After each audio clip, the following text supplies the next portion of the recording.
لا حول ولا قوة إلا بالله العلي العظيم. أعوذ بالله من الشيطان اللعين الرجيم. بسم الله الرحمن الرحيم. الحمد لله رب العالمين، والحمد لله الذي نور قلوبنا بمحبة علوية، والحمد لله الذي جعلنا من المتمسكين بولاية المرتضوية، والحمد لله الذي فرض مودته على العربية والعجمية وعلى مبلغ رسالاته الإلهية سيدنا ومولانا ومولى الثقلين جد الحسن والحسين أبي القاسم مصطفى محمد.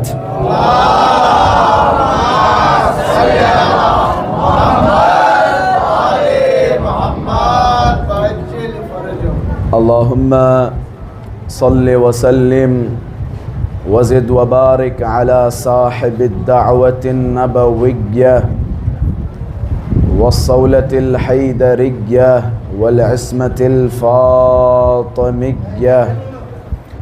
والحلم الحسنية والشجاعة الحسينية والعبادة السجادية والمآثر الباقرية والآثار الجعفرية والعلوم الكاظمية والحجج الرضوية والجود التقوية والنقابة النقوية والهيبة العسكرية والغيبة الإلهية الحجة القائمية.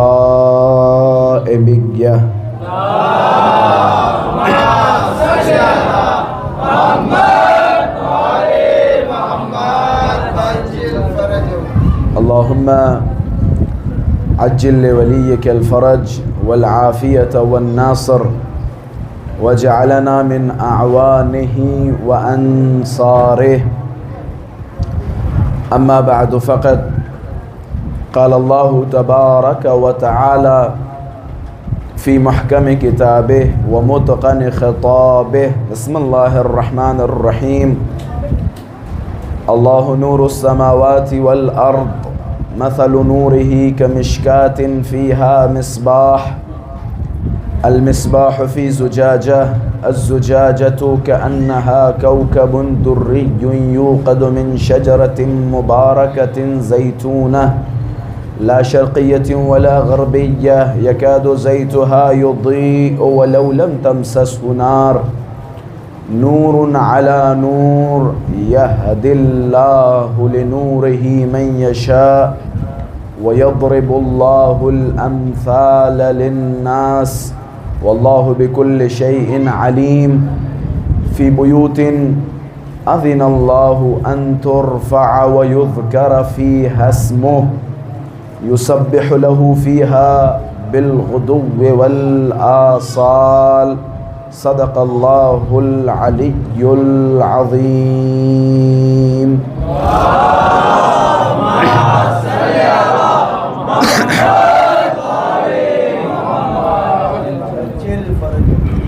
وجود ذی الجود نازنین حضرت حجت عجل اللہ تعالی فرجہ الشریف کی سلامتی اور مولا کے ظہور میں تعجیل، علماء کرام، مراجعین عظام، شیعیان حیدر صفدر اور آپ سب اپنی سلامتی، اہل خانہ کی سلامتی کے لیے بآواز بلند صلوات ہدیہ فرمائیں۔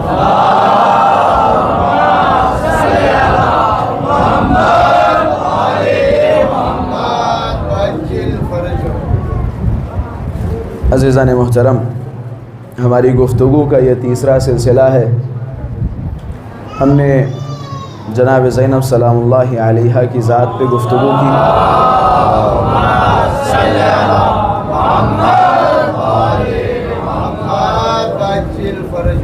پہلی اور دوسری مجلس میں شہزادی سلام اللہ علیہا کے علم پہ گفتگو ہوئی.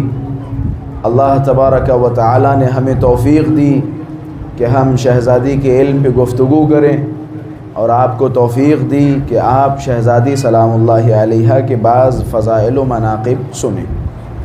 میں نے پہلے دن کہا تھا اقول زینب وما زینب وما ادراک ما زینب، میں زینب پہ گفتگو کروں جبکہ ہمیں نہیں معلوم جناب زینب کی ذات ہے کیا اور ہے کیسی.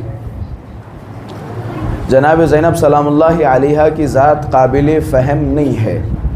جہاں ہماری اور آپ کی عقلیں تمام ہوتی ہیں وہاں جناب زینب سلام اللہ علیہا کی ذات شروع ہوتی ہے.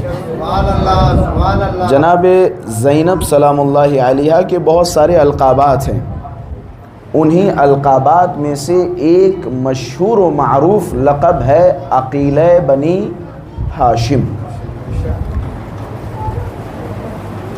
عقیلہ صفت مشبہہ ہے، جیسے ناصر مدد کرنے والا، نصیر بہت زیادہ مدد کرنے والا، اسی طرح عاقل عقل مند، عقل رکھنے والا، اور عقیلہ بہت زیادہ عقل رکھنے والی.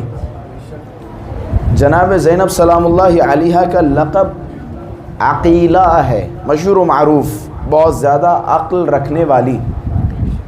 یہی وجہ ہے کربلا کے بعد جناب زینب سلام اللہ علیہا کا کوئی فیصلہ جذباتی فیصلہ نظر نہیں آتا. ہر فیصلے کے پیچھے عقل و تعمل و تعقل نظر آتی ہے. یہ مقام ہے شہزادی زینب سلام اللہ علیہا کا. میں نے ایک صلوات پڑھے محمد و آل محمد کی ذات پر.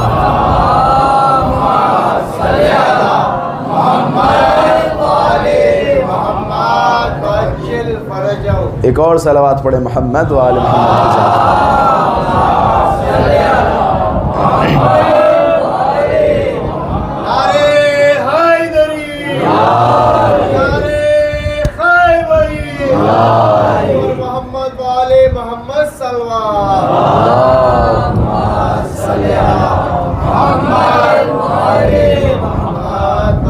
خلاصہ جناب زینب سلام اللہ علیہا کے علم پہ گفتگو ہوئی. آج میں نے جناب زینب سلام اللہ علیہا کی ذات شروع کی یہاں سے کہ جناب زینب سلام اللہ علیہا کے القابات میں سے ایک لقب ہے عقیلہ، بہت زیادہ عقل رکھنے والی. علم پہ ظاہر سی بات ہے دو مجلسوں میں جو ٹوٹے پھوٹے الفاظ آپ حضرات کے سامنے بیان کیے سو بیان کیے، لیکن ہرگز جناب زینب سلام اللہ علیہا کے علم کا چیپٹر ابھی کلوز نہیں ہوا. ایک قاعدہ چھوٹا سا سمجھاتا چلوں اور پھر جلدی جلدی سے اپنی تمام باتوں کو 50 سے 55 منٹ میں سمیٹوں. ہمارے یہاں طریقہ و قاعدہ یہ ہے کہ جو جاننے والا ہوتا ہے، جو بہت زیادہ علم رکھنے والا ہوتا ہے، وہ اپنے سے کم علم کے ساتھ چل نہیں پاتا ہے. علم میں جناب زینبی سلام اللہ علیہا پہ گفتگو کر رہا ہوں. تھوڑا سا مائک کی وجہ سے معاملہ ڈسٹرب ہو گیا، مسئلہ نہیں ہے. انشاءاللہ کوشش یہ کروں گا کہ جلدی جلدی سے باتیں آپ حضرات کی خدمت میں عرض کروں. ایک اور صلوات پڑھیں محمد و آل محمد کی ذات پر.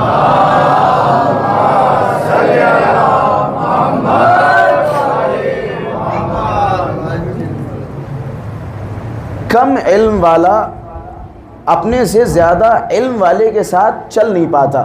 ہمارے یہاں بھی ہوتا ہے. ہم کوشش یہ کرتے ہیں یا تو ہم اپنے برابر علم والے کے ساتھ بیٹھیں یا پھر اپنے سے زیادہ علم والے کے ساتھ بیٹھیں تاکہ اس کی صحبت کا اثر ہو. اور بعض اوقات ایسا ہوتا ہے کیونکہ ایک انسان کم علم رکھتا ہے اور سامنے والا زیادہ علم رکھتا ہے، تو جس کی وجہ سے کم علم والا زیادہ علم والے کے ساتھ سروائیو نہیں کر پاتا ہے، نہیں چل پاتا ہے. کیونکہ اس کے پاس زیادہ علم ہے، وہ چیزوں کو زیادہ جانتا ہے، اور اس کے پاس علم نہیں ہے، یہ جلدی فیصلے کر لیتا ہے کہ جناب والا وہ صاحب غلط فرما رہے ہیں، کیونکہ اس کے پاس علم ہے اور ان کے پاس علم نہیں ہے، تو یہ بہت جلدی فیصلے کرنے کا عادی ہوتا ہے۔ میں اگر قصے یہ حضرت موسیٰ و خضر آپ حضرات کے درمیان پیش کروں تو میرے خیال سے اس سے بہتر کوئی نمونہ اور اس سے بہتر کوئی مثال نہیں ہوگی۔ اللہ نے جناب موسیٰ سے خطاب کرتے ہوئے فرمایا کہ موسیٰ، عنقریب تمہیں ایک عالم ملے گا، تم اس عالم کے ساتھ چلنا، اس عالم کے ساتھ جانا۔ جناب موسیٰ ایک مقام پہ پہنچے، انہیں حضرت خضر مل گئے، حضرت خضر سے ہمراہی ہوئی، حضرت خضر کے ساتھ جناب موسیٰ چلے۔ یہ میں قرآن کی آیتوں کا خلاصہ بیان کر رہا ہوں۔ قرآن مجید میں مفصل اللہ تبارک و تعالی نے حضرت خضر اور حضرت موسیٰ کے قصے کو نقل فرمایا۔ موسیٰ و خضر چل دیے، جیسے ہی حضرت موسیٰ و خضر ایک کشتی میں سوار ہوئے، وہ قاعدہ یاد رکھیے گا جو میں نے بیان کیا، کم علم والا اپنے سے زیادہ علم والے کے ساتھ چل نہیں پاتا ہے، سروائیو نہیں کر پاتا ہے، اور یقیناً کوشش یہی ہوگی کہ اس مثال کے ذریعے مقام حضرت زینب علیہ مقام ثابت کیا جائے۔ حضرت موسیٰ و خضر چلے، ایک کشتی میں سوار ہوئے، کیونکہ حضرت خضر کے پاس نسبتاً، کیونکہ اللہ تبارک و تعالی نے وَآتَيْنَاهُ مِن لَدُنَّا عِلْمًا، ہم نے خضر کو علم لدنی عطا کیا تھا۔ حضرت خضر کے پاس اللہ تبارک و تعالی کی جانب سے مخصوص علم تھا۔ جیسے ہی حضرت خضر اور موسیٰ ایک کشتی میں سوار ہوئے، جناب خضر نے کشتی میں سوراخ کر دیا، کشتی میں سوراخ کر دیا۔ اچھا، جناب خضر ریزن جانتے تھے، لیکن موسیٰ ظاہراً ریزن نہیں جانتے تھے۔ موسیٰ بھڑک گئے، حضرت خضر سے فرمایا کہ یہ کیا کارنامے ہیں تمہارے؟ ایک غریب آدمی کی کشتی تھی، تم نے اس میں سوراخ کر دیا۔ جناب خضر نے فرمایا کہ اگر میرے ساتھ چلنا چاہتے ہو تو خاموشی سے میرے تمام کارناموں کو دیکھتے رہو، اگر میرے ساتھ چلنا چاہتے ہو تو میری پیروی کرو، جو میں کر رہا ہوں اسے فالو کرو، خاموشی سے سنتے رہو۔ وہ جملہ یاد رکھیے گا، کم علم والا اپنے سے زیادہ علم والے کے ساتھ سروائیو نہیں کر پاتا۔ جناب خضر کو علت پتہ تھی کہ کیوں میں نے سوراخ کیا، لیکن ظاہراً جناب موسیٰ کو معلوم نہیں تھا، لہٰذا جناب موسیٰ نے سوال کیا، اشکال کی، اعتراض کیا کہ جناب آپ نے کشتی میں سوراخ کیوں کیا؟ جناب خضر نے فرمایا اگر میرے ساتھ چلنا چاہتے ہو تو خاموشی سے چلو۔ جناب موسیٰ نے کہا چلو ٹھیک ہے، ایک معاملہ چھوڑ دیتے، آگے بڑھے۔ ایک شہر میں پہنچے، وہاں ایک دیوار ٹوٹی ہوئی پڑی تھی، یہ قرآن مجید میں ہو بہو الفاظ موجود ہیں، ایک ٹوٹی ہوئی دیوار پڑی تھی۔ جناب خضر آگے بڑھے، انہوں نے جناب موسیٰ کی مدد سے، ہیلپ سے وہ دیوار بنا دی۔ ظاہر سی بات ہے جناب موسیٰ کو پھر غصہ آیا کہ جب ہم اس شہر میں داخل ہوئے تو یہاں کسی نے ہمیں کھانا نہیں دیا، ہم بھوکے تھے، کسی نے ہمیں پانی کو نہیں پوچھا، اور آپ ہیں کہ اس شہر میں کسی ایک صاحب کی دیوار بنوا رہے ہیں، جبکہ ان لوگوں نے تو ہمیں کھانا بھی نہیں دیا۔ جناب موسیٰ کے علم کے مطابق جو آپ نے دیوار بنائی وہ غلط کیا، لیکن جناب خضر نے دیوار مکمل کر دی۔ پھر جناب خضر نے فرمایا کہ جناب اگر میرے ساتھ چلنا چاہتے ہو تو سکوت کا روزہ اختیار کرو، میرے ساتھ چپ چاپ چلتے رہو، جو میں کر رہا ہوں اسے دیکھتے رہو، اگر میرے ساتھ چلنا چاہتے ہو۔ جناب موسیٰ نے کہا چلو ٹھیک ہے، یہ بھی مجھے برداشت ہے، تھوڑا اور آگے چلیں۔ جب آگے پہنچے تو کیا دیکھا؟ جناب خضر نے ایک بچے کو مار ڈالا، ایک بچے کو مار ڈالا۔ اب حضرت موسیٰ اگر اپنی زبان میں کہوں تو اور بھڑک گئے اور غصہ آ گئے کہ جناب آپ نے ایک معصوم بچے کو مار دیا۔ یہ قرآن کے ہو بہو الفاظ ہیں کہ جس کا خلاصہ آپ حضرات کی خدمت میں بیان کر رہا ہوں، کوئی تاریخ نہیں ہے، کوئی روایات نہیں ہے، بلکہ قرآن کے الفاظ ہیں۔ مار دیا بچے کو۔ جناب موسیٰ اور غصہ آ گئے کہ یہ کیا کارنامے ہیں آپ کے، ایک غریب کی کشتی میں تم نے چھید کر دیا، ایک ایسے گاؤں میں جہاں لوگوں نے ہمیں کھانا پانی نہیں دیا وہاں تم نے دیوار کھڑی کر دی، ایک معصوم بچے کو قتل کر دیا، معاملہ کیا ہے، مسئلہ کیا ہے؟ جناب خضر نے موسیٰ کی طرف خطاب کیا اور فرمایا موسیٰ ھذا فراق بینی و بینک، یہ ہمارے اور تمہارے درمیان جدائی کا وقت آ گیا ہے، کیونکہ تم میرے علم کو برداشت نہیں کر پا رہے ہو۔ میں نے کہا تھا نتیجہ کیا دینا ہے، علم زینب علیہ مقام، یہ مقدمہ ہے، اس مقدمے کو اگر بخوبی سمجھ جائیں گے تو نتیجہ لے کے مسرور ہو کے یہاں سے جائیں گے، فخر کریں گے شہزادی زینب سلام اللہ علیہا کے علم پر۔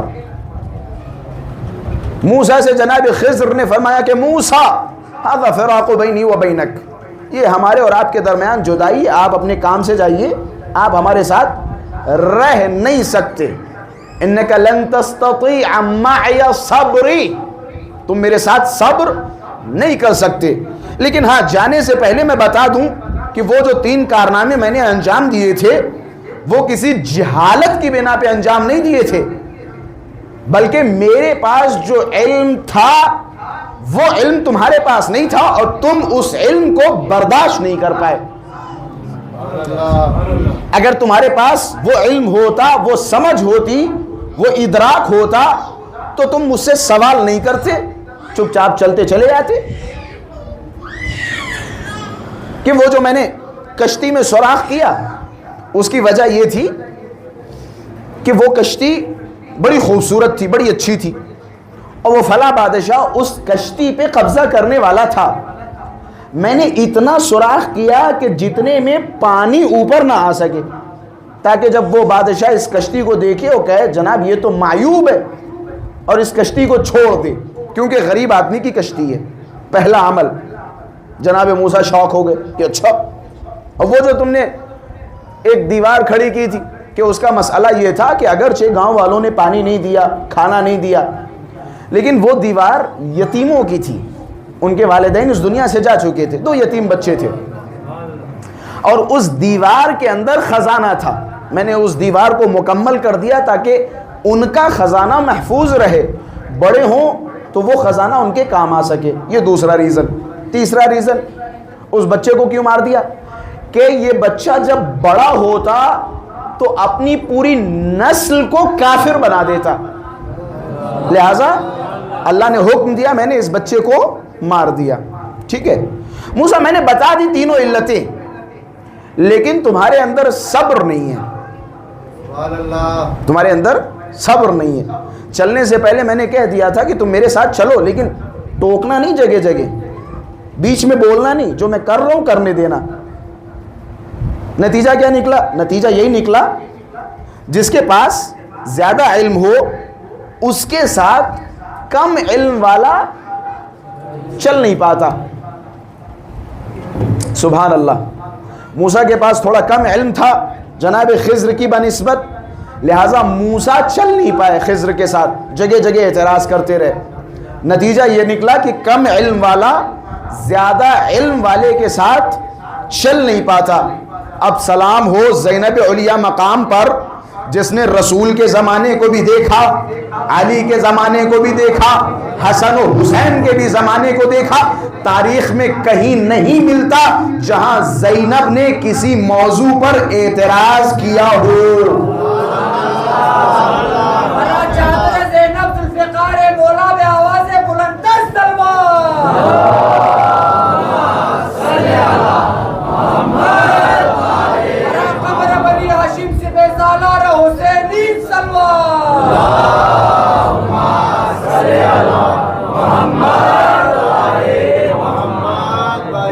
یہ نتائج ممکن ہے ایک وقت میں بڑی آسانی سے انسان سن لے اور بڑی آسانی سے سن کے چلا جائے، لیکن گھروں میں بیٹھ کے ان مطالب پہ غور کریں جناب زینب کا مقام کیا ہے۔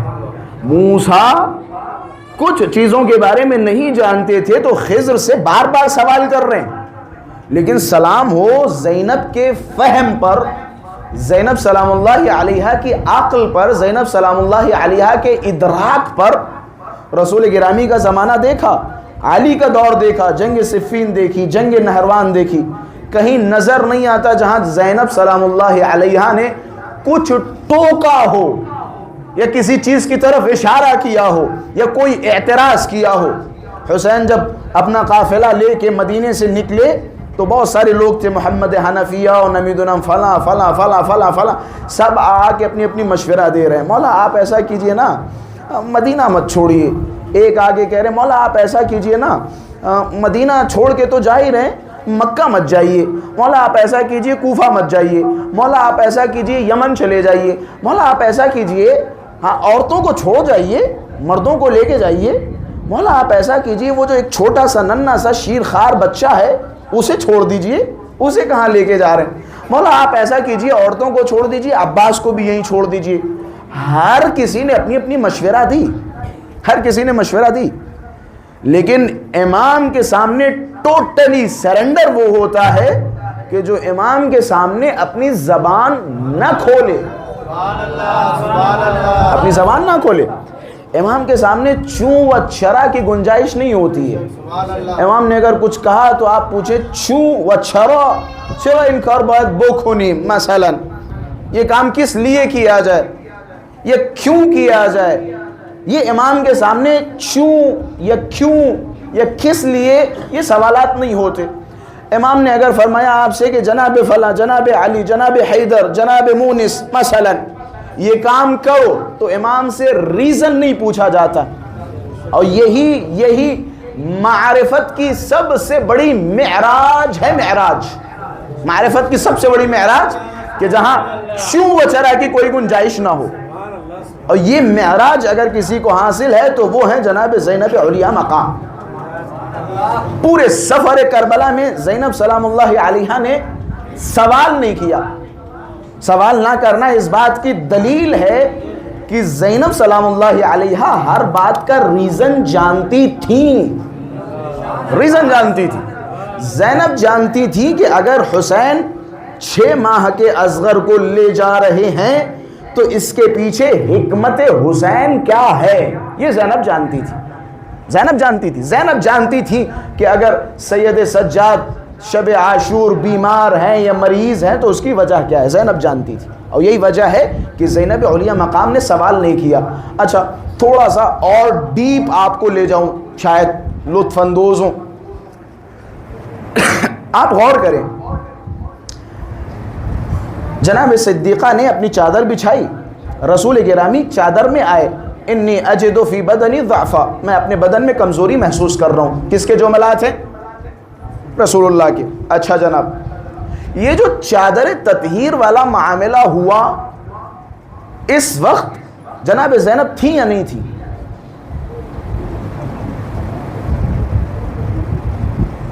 جناب زینب سلام اللہ علیہ تھی نا، یقیناً تھی۔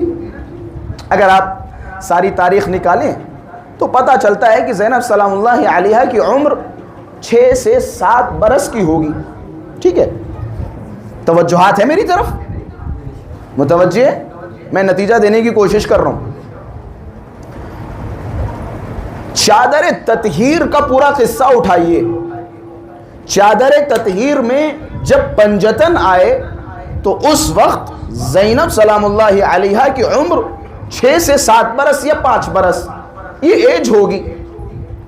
اس ایج میں اگر کوئی بچہ اپنے گھر پہ دیکھے کہ مثال کے طور پہ اس کی ماں ایک چادر بچھائے بیٹھی ہیں، ان کے نانا چادر میں آ گئے، ان کے بابا چادر میں آ گئے، 2 بھائی بھی چادر میں آ گئے، اس موقع پہ ایک 5 یا 6 سال کی بچی اگر گھر میں ہو تو وہ تو یہی سمجھے گی نا کہ کوئی یہاں کھیل چل رہا ہے۔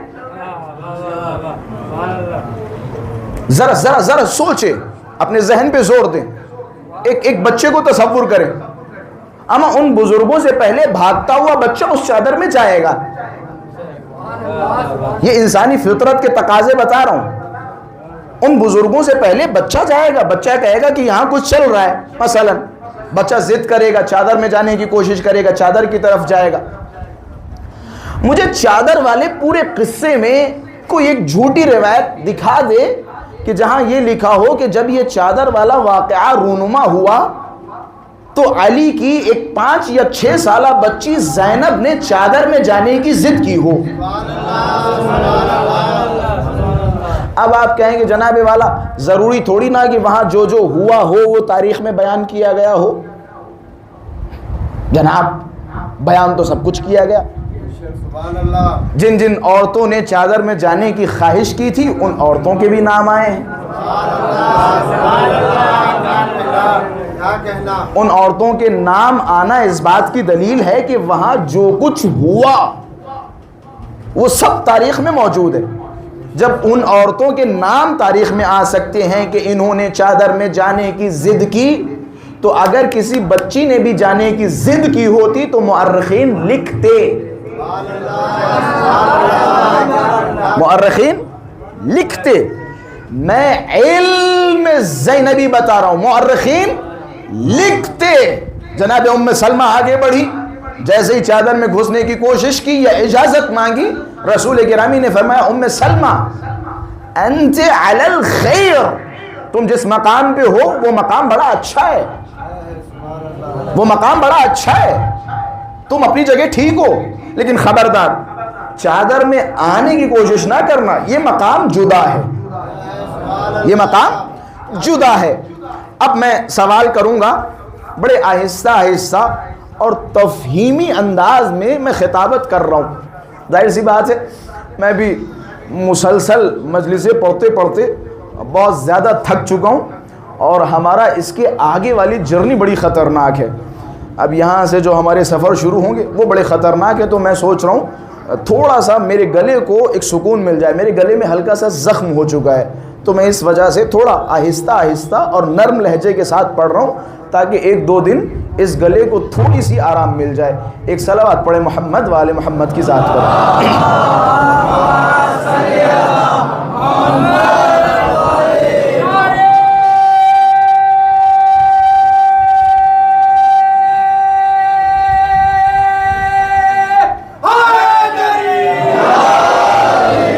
اب دیکھیں نتیجہ آپ حضرات کے حوالے۔ اگر جناب زینب سلام اللہ علیہا نے چادر میں جانے کی ضد کی ہوتی تو مؤرخین لکھتے کہ ایک بچی نے چادر میں جانے کی ضد کی، ام سلمہ نے ضد کی۔ ام سلمہ کی وہ ضد تاریخ میں آئی کہ ام سلمہ نے ضد کی، رسول گرامی نے منع کر دیا کہ ام سلمہ آپ جس مقام پہ ہیں وہ مقام بہت اچھا ہے، آپ وہیں رہیے، چادر میں آپ کی جگہ نہیں ہے۔ یہ ضد کی نا ام سلمہ نے، تاریخ نے لکھ دی۔ اب اگر جناب زینب سلام اللہ علیہا نے ضد کی ہوتی تو لکھا ہوتا۔ اب سوال، کیوں ام سلمہ نے ضد کی چادر میں جانے کی، اور کیوں علی کی 6 سالہ بیٹی نے چادر میں جانے کی ضد نہیں کی؟ یہ 2 سوال ہیں۔ ام سلمہ نے کیوں ضد کی، زینب نے کیوں ضد نہیں کی؟ اب اس کا جواب میں اگر جناب زینب سلام اللہ علیہا کے کلام میں عرض کروں تو جواب یہ ہوگا، عجب نہیں زینب علیہ مقام اپنی ماں ام سلمہ کی طرف خطاب کریں اور فرمائیں کہ ام سلمہ آپ کو نہیں معلوم تھا کہ یہ مقام کن لوگوں کا ہے، لہٰذا آپ نے ضد کی، لیکن زینب جانتی ہے کہ لوح محفوظ پر پنجتن صرف 5 ہیں۔ آپ کو معلوم نہیں تھا، آپ نے ضد کی، لیکن زینب کو معلوم ہے کہ لوح محفوظ پر پنجتن صرف 5 ہے، لہٰذا جناب زینب سلام اللہ علیہا نے چادر میں جانے کی ضد نہیں کی۔ یہ ہے علم زینبی، علم زینبی۔ بس میں علم کے چیپٹر کو یہیں پہ تمام کرتا ہوں، کیونکہ آج کی مجلس ہے، آج کی مجلس تو آدھی ہو چکی ہے، 10-15-20 منٹ جو بھی بچیں، اور کل کی مجلس ہے، تو میں چاہوں گا آج اور کل کی مجلس میں جناب زینب سلام اللہ علیہا کی عصمت پہ گفتگو کروں۔ ایک زینب سلام اللہ علیہا کا علم، اور دوسرا جناب زینب سلام اللہ علیہا کی عصمت۔ ہمارے یہاں مشہور کیا ہے؟ مشہور یہ ہے کہ جناب والا 14 معصومین ان کے پاس ایک عصمت ہے، اور یہ جو ابو الفضل عباس یا حضرت زینب سلام اللہ علیہا ان کے پاس بھی عصمت ہے، لیکن ان کے پاس دوسرے درجے کی عصمت ہے۔ ٹھیک ہے، توجہات کا طالب ہو، دوسرے درجے کی عصمت ہے۔ معصوم کسے کہتے ہیں؟ معصوم جو تمام گناہوں سے پاک و پاکیزہ ہو اسے کہا جاتا ہے معصوم۔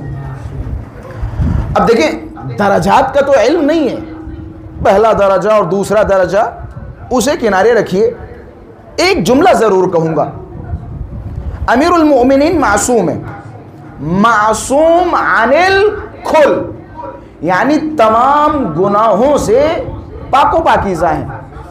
جس طرح علی تمام گناہوں سے پاک و پاکیزہ ہیں، بندے کا یہی عقیدہ ہے کہ اسی طرح حضرت ابوالفضل عباس و زینب علیہ مقام بھی تمام گناہوں سے پاک و پاکیزہ ہیں، تمام گناہوں سے پاک و پاکیزہ ہیں۔ ایک آپ گناہ کبیرہ چھوڑیے جناب والا، گناہ صغیرہ بھی چھوڑیے، ایک ترک اولا مجھے تاریخ میں دکھا دیں جو جناب زینب سلام اللہ علیہا سے صادر ہوا، ایک ترک اولا۔ انبیاء سے آپ کو ترک اولا صادر ہوتا ہوا نظر آئے گا، اہل بیت کے بچوں سے ایک ترک اولا دکھا دیں، ایک ترک اولا، پھر آپ خود ہی ڈیسائیڈ کر لیجئے کہ جناب زینب سلام اللہ علیہا کی عصمت کس لیول کی تھی، کس طرح کی وہ معصومہ تھی۔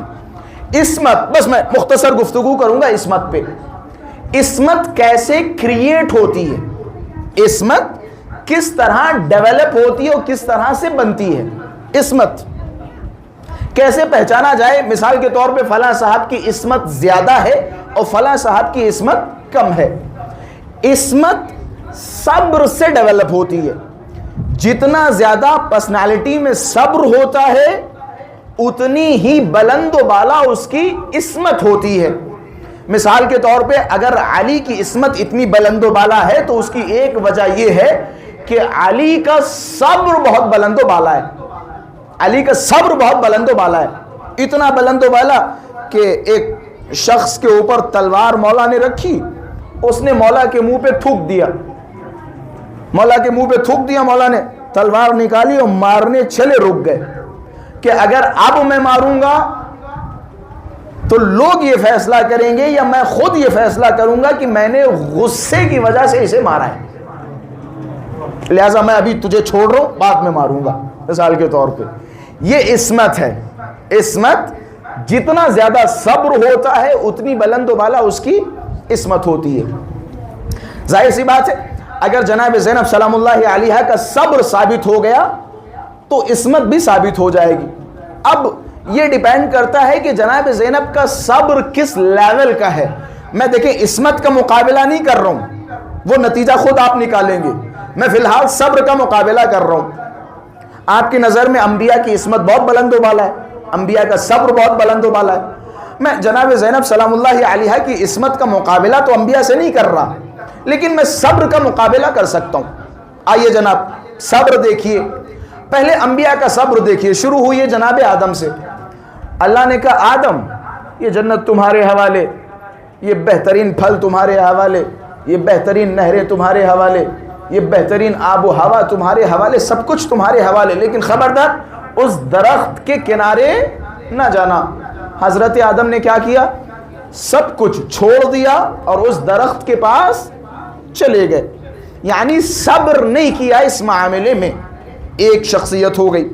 اور آگے آئیے حضرت نوح، حضرت نوح، اور آگے آئیے حضرت یونس، وَذَنُّونِ اِذْ ذَهَبَ مُغَاضِبًا، اور حضرت یونس اپنی قوم سے غصہ ہو کے چلے گئے۔ یہ کس کی عصمت ہے؟ حضرت یونس کی۔ ظاہر سی بات ہے جب انبیاء کی عصمت کو آپ سمجھیں گے، انبیاء کے صبر کو سمجھیں گے، پھر آپ کو سمجھ میں آئے گا کہ جناب زینب سلام اللہ علیہا کی عصمت کیا ہے اور ان کا صبر کیا ہے۔ آدم کا صبر دیکھا، نوح کا صبر دیکھا، یوسف کا صبر دیکھا۔ یوسف کے بارے میں آپ قرآن مجید کی طرف رجوع کیجئے تو کیا ملتا ہے؟ جناب یوسف جب زندان سے دو لوگوں کو رہا کیا گیا تو جناب یوسف نے انہیں اپنے پاس بلایا کہ جاؤ ذکرنی عند ربک، اپنے اس بادشاہ کے پاس جانا اور کہنا بیچارے ایک یوسف صاحب بھی ہیں زندان میں، زلیخا نے عجیب و غریب مقدموں میں پھنسا کے جیل میں ڈلوا دیا ہے، مثال کے طور پہ ذرا بادشاہ سلامت سے کہیے گا جا کے یوسف کے اوپر نظر ڈال لیں اور یوسف بیچارے بے گناہ ہیں انہیں چھڑوا دیں۔ جبرائیل نازل ہوئے کہ یوسف تمہیں اللہ سے مانگنا چاہیے تھا، تم غیروں سے مانگ رہے ہو۔ یہاں پہ بھی یہ ثابت ہوا کہ جناب یوسف کا صبر کیسا تھا، صبر نہیں کیا، اللہ کو چھوڑ کے اس بادشاہ تک اپنی بات پہنچانے کی کوشش کی۔ یہ کس کا صبر ہے؟ یوسف کا۔ اور آئیے جناب ابراہیم اپنے بیٹے کو ذبح کرنے کے لیے جیسے ہی پہنچے پٹی آنکھوں پہ باندھ لی کہ میں بیٹے کو ذبح ہوتے ہوئے نہیں دیکھ پاؤں گا۔ یہ کس کا صبر ہے؟ ابراہیم۔ اور آگے بڑھیے، جناب عیسیٰ جناب موسیٰ، دو لوگوں میں لڑائی ہوئی، فَوَكَزَهُ فَقَضَى عَلَيْهِ۔ جناب موسیٰ ماشاءاللہ سے باڈی شاڈی بہت اچھی تھی، مضبوط بدن کے تھے، ایک گھوسا مارا، قرآن کی آیت ہے فَوَكَزَهُ فَقَضَى عَلَيْهِ۔ جناب موسیٰ نے ایک گھوسا مارا، وہ بندہ وہیں زمین پہ گرا اور مر گیا۔ یہ قرآن کی آیت ہے، حالانکہ یہ سزا نہیں تھی، لیکن ایک گھوسے میں غصہ آ گیا، ایک گھوسا مارا مر گیا۔ یہ کس کا صبر تھا؟ یہ کس کا صبر تھا؟ موسیٰ کا۔ اچھا، خطیب اگر سست ہو جائے تو عوام خود بخود سست ہو جاتی ہے۔ آواز بلند سلوات،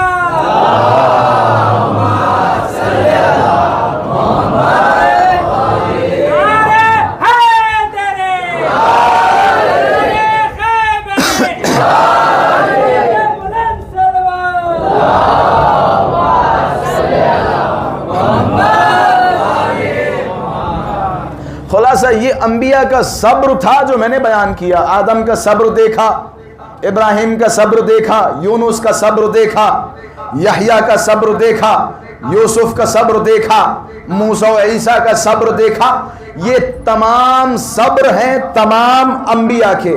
اب آئیے جناب والا، انبیاء میں سب سے بڑا صابر کون ہے؟ سب سے بڑا صابر حضرت ایوب۔ ان سے بڑا کوئی صابر نہیں گزرا۔ حضرت ایوب کے پاس ایک غلہ تھا بھیڑ و بکری کا، وہ سارا کا سارا ختم ہو گیا، تمام ہو گیا۔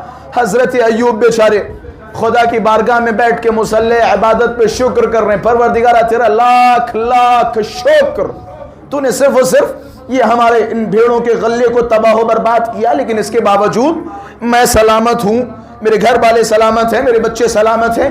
پھر حضرت ایوب کے جوان بیٹے مر گئے۔ حضرت ایوب نے کہا پروردگارہ تیرا لاکھ لاکھ شکر، تو نے جوان بیٹوں کو موت دی، لیکن میں تو زندہ ہوں، میری بیوی تو زندہ ہے مثال کے طور پہ۔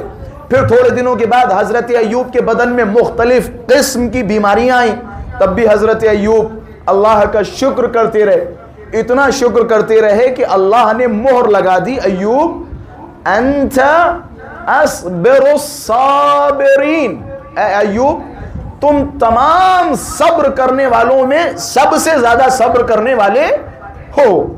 یہ ڈگری مل گئی کسے؟ حضرت ایوب کو۔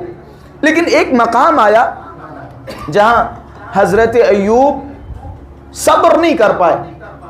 حضرت ایوب کی زوجہ تھی حضرت یوسف کی بیٹی، حضرت ایوب کی زوجہ تھی، یوسف کی بیٹی حضرت ایوب کی زوجہ تھی۔ یہ کھانا لینے جاتی تھی گاؤں والوں کے پاس، کیونکہ جناب ایوب کے پاس سب کچھ ختم ہو چکا تھا، وہاں سے کھانا لے کے آتی تھی اور حضرت ایوب کو کھلاتی تھی۔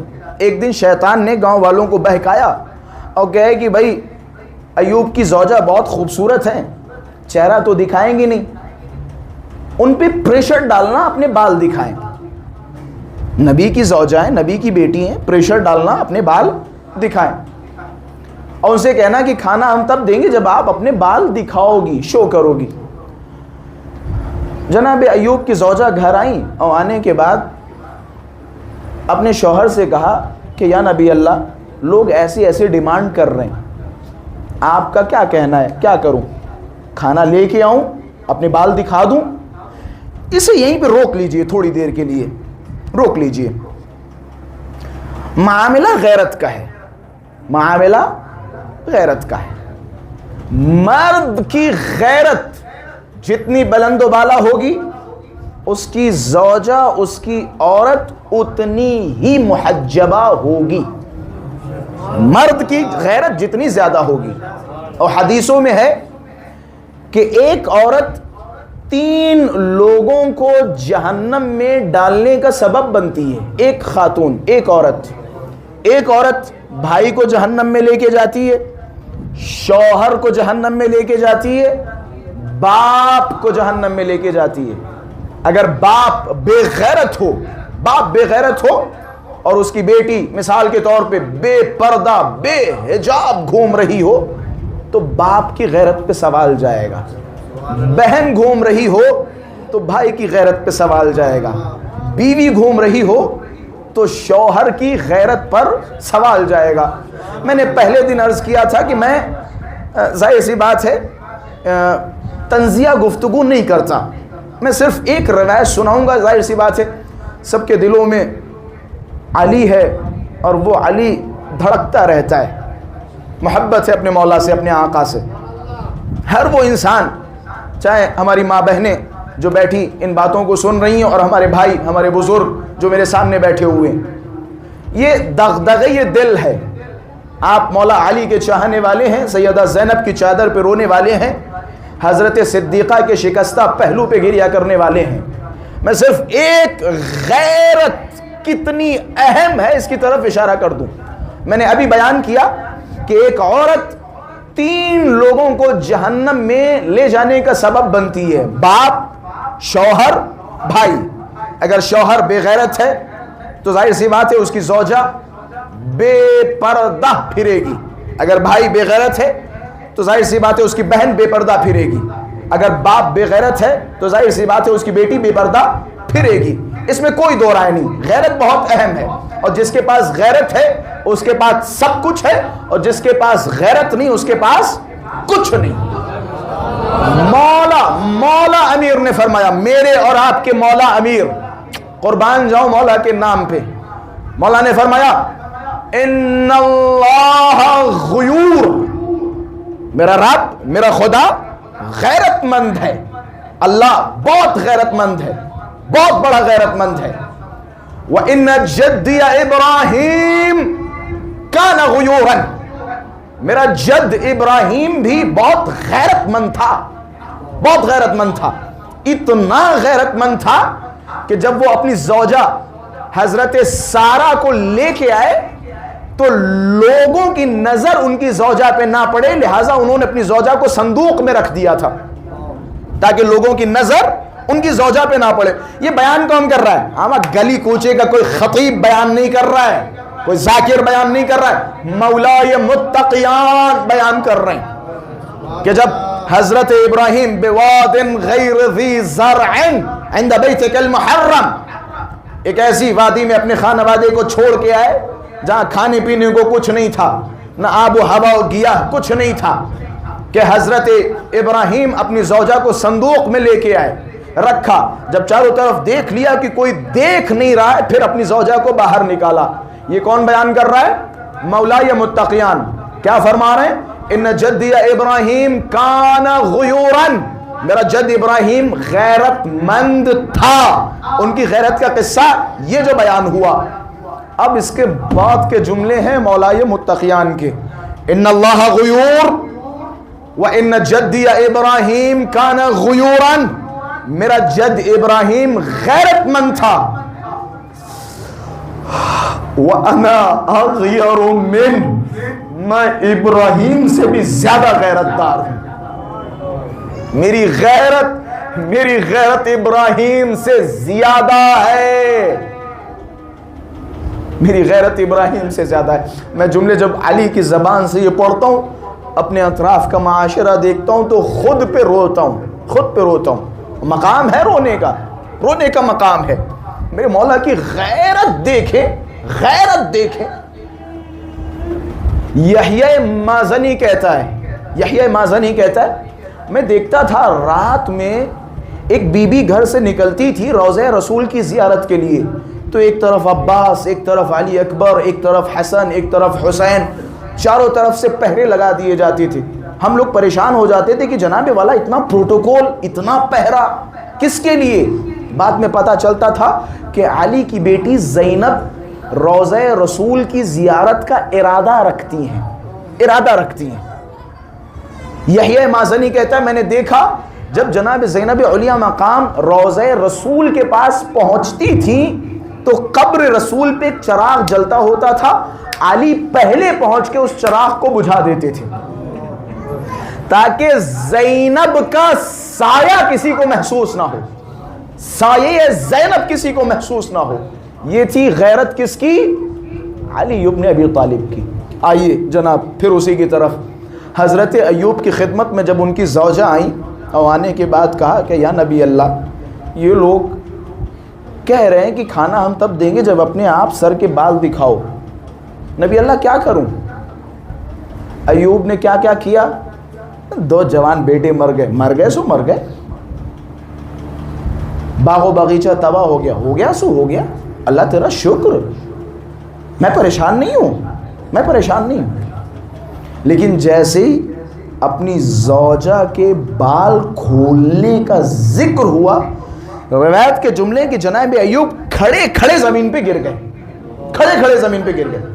کہ پروردگارا مجھے سب کچھ برداشت ہے لیکن میرا ضمیر یہ گوارا نہیں کرتا کہ کوئی میری زوجہ کے بال دیکھے. پروردگارا اب ایوب صبر نہیں کر پائے گا، جو کچھ صبر کرنا تھا میں نے کر لیا، لیکن اب میں صبر نہیں کر سکتا صبر. یہ کس کا صبر تھا؟ حضرت ایوب کا. میں کہوں گا اے اصبر الصابرین، جہاں آپ کا صبر تمام ہوتا ہے وہاں ہماری شہزادی زینب کا صبر شروع ہوتا ہے. صبر یزید کا دربار ہے، ابن زیاد ملعون کا دربار ہے. ابن زیاد سوال کر رہا ہے. میرے خیال سے کچھ کیفیتیں ایسی ہیں کہ مرد سمجھ ہی نہیں سکتے عورتوں کے سوا. کچھ کیفیتیں ایسی ہیں کہ جنہیں صرف عورتیں سمجھ سکتی ہیں. ایک عورت اپنے آپ کو محسوس کرے، اللہ نہ کرے کسی کے ساتھ ایسا ہو اس کے 18 بھائی ہوں جنہیں مار دیا گیا ہو، 18 بھائی ایک سہارے مار دیے گئے ہوں، ایک بھتیجا ہو، مرد ہو صرف ایک، صرف عورتیں چاروں طرف سے ہوں، مرد ایک ہو، وہ بھی اس کے ہاتھوں میں ہتھ کڑیاں، پیروں میں بیڑیاں، گلے میں توق، کمر میں لنگر، بیمار ہو، بڑی مشکل سے چل رہا ہو. ان مشکلات میں ابن زیاد ملعون سوال کرے یا زینب کیف رأیت صنع اللہ، آپ نے اللہ کی صنع کو کیسا پایا؟ یہ زینب کا صبر ہے جناب، صبر ہے. کیسا پایا؟ یہ جو تمہارے بھائی کو مار دیا اللہ نے، یہ ابن زیاد کے جملے ہیں. تمہارے بھائی کو اللہ نے مار دیا، تمہارے عباس کو اللہ نے مار دیا. جب کوئی ایسا سوال کرے گا تو عورت غصہ جائے گی، لیکن جناب زینب کا اطمینان دیکھو. ابن زیاد نے جیسے یہ سوال کیا نا، جناب زینب کا جملہ وَمَا رَأَيْتُ إِلَّا جَمِيلًا، ہم نے کربلا میں جمال کے سوا کچھ نہیں دیکھا، صرف جمال دیکھا، صرف خوبصورتی دیکھی. یہ کربلا والوں کا جمال تھا. حسین ایک ننھے سے بچے کو اپنے ہاتھوں میں لے کے اِنَّا لِلَّهِ وَإِنَّا إِلَيْهِ رَاجِعُونَ رَضًا بِقَضَائِهِ وَتَسْلِيمًا لِأَمْرِهِ. اے میرے پروردگار میں تیری قضا پہ راضی ہوں. یہاں سارے غیرت دار میری آنکھوں کے سامنے بیٹھے،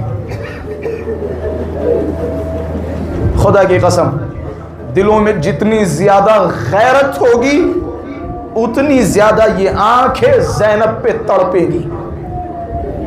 میں کہوں گا اے ایوب، آپ کو صرف اتنا گوارا نہ تھا کہ آپ کی زوجہ کے کوئی بال دیکھے، اب جا کے کوئی سید سجاد سے پوچھے.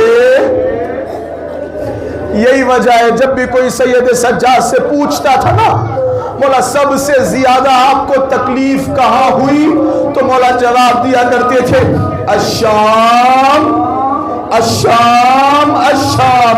ہاتھوں کو جوڑا کہ مولا شام میں ایسا کیا ہوا جس نے آپ کو اتنی تکلیف دی کہ حسین کے بدن پہ تیروں کا ہونا تکلیف دہ تھا، اکبر کے کلیجے میں برچھی کا لگنا سجاد کے لیے اذیت ناک تھا، لیکن شام کا منظر جسے یہ غیرت مند سجاد برداشت نہ کر سکا کہ جیسے ہی شام میں ہماری ماں بہنوں کو داخل کیا گیا، پھوپھیوں کو داخل کیا گیا، کسی منادی نے آواز دی، اے شامیوں، اے تماشائیوں، ذرا باہر نکلو، یہ بیردا علی کی بیٹی زینب ہے۔